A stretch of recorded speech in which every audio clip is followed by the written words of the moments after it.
How would you design a schema for an e-commerce application in MongoDB? And what trade-offs would you consider between embedding versus referencing documents? So सबसे पहला step क्या होगा, e commerce website के लिए हमें entities बनानी है. वो कौन कौन सी होगी? यूजर्स, प्रोडक्ट्स, ऑर्डर्स और कार्ट. ठीक है. स्टेप 2 में क्या रहेगा? एम्बेडिंग वर्सेस रेफरेंसिंग, कि हम कौन सा डॉक्यूमेंट्स फॉलो करें. ठीक है. एम्बेडिंग क्या होता है? Embedding means nested data inside the document. As an example, an order document can directly contain all the products information inside it. ठीक है.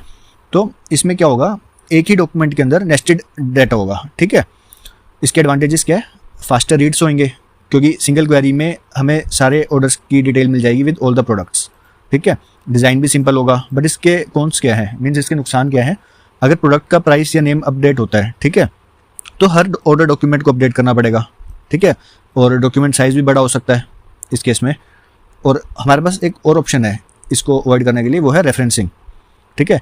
रेफरेंसिंग के केस में क्या होता है? सिर्फ आईडीज स्टोर करते हैं डाटा अलग कलेक्शन में. ठीक है. और उन आईडीज के थ्रू हम उस डाटा को फेच कर सकते हैं. ठीक है. एक्स्ट्रा क्वेरी होती है और ज्वाइन कर सकते हैं हम दूसरी टेबल में से डाटा लेने के लिए, मीन्स दूसरी कलेक्शन में से डाटा लेने के लिए.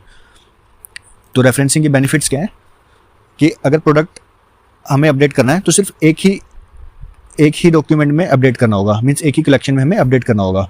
ठीक है. और डाटा डुप्लीकेशन कम होगा. बट इसके नुकसान क्या है, मीन्स कौन क्या है इसके, कि जो रीड क्वेरी है ना वो स्लो हो सकती है. ठीक है. रीड हमारा स्लो हो सकता है इस केस में, क्योंकि ऑर्डर के साथ प्रोडक्ट्स लेने के लिए हमें एक्स्ट्रा क्वेरी चाहिए, एक्स्ट्रा ज्वाइन करना पड़ेगा. ठीक है. तो अब ट्रेड ऑफ्स देखते हैं एम्बेडिंग वर्सेस रेफरेंसिंग में. तो क्या क्या डिफरेंस है? एम्बेडिंग के केस में रीड परफॉर्मेंस फास्ट रहती है बिकॉज सिंगल क्वेरी यूज होती है. रेफरेंसिंग के केस में स्लो होती है बिकॉज मल्टीपल क्वेरीज यूज होती है, क्योंकि ज्वाइन भी करना है हमें. ठीक है. और अगर हम कंसिस्टेंसी की बात करें, एम्बेडिंग के केस में थोड़ी हार्ड होती है consistency because multiple documents update चाहिए. और रेफरेंसिंग के केस में इजी होती है, वन प्लेस में एक ही प्लेस में अपडेट होगा. ठीक है.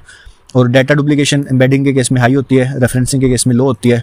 डॉक्यूमेंट साइज लार्ज होता है एम्बेडिंग के केस में, रेफरेंसिंग के केस में स्मॉल होता है. ठीक है. तो अगर हमें फाइनल डिसीजन लेना हो कि एम्बेड यूज़ करें या रेफरेंस, तो वो हमारे यूज़ केस पे डिपेंड करता है. एम्बेड हम यूज़ करेंगे जब हम छोटी चीज़ें जो ज़्यादा चेंज नहीं होती, जैसे कि user address inside the order. ठीक है. जो चीज़ें ज़्यादा फ्रीक्वेंटली अपडेट नहीं होती उनके केस में हम यूज़ करेंगे एम्बेड. और रेफरेंस कब यूज़ करेंगे? काफ़ी बड़ी चीज़ों के लिए और जो फ्रीक्वेंटली डाटा चेंज हो रहा है, जैसे प्रोडक्ट की डिटेल्स, उसके यूज़र प्रोफाइल, इस केस में हम रेफरेंस यूज़ करेंगे.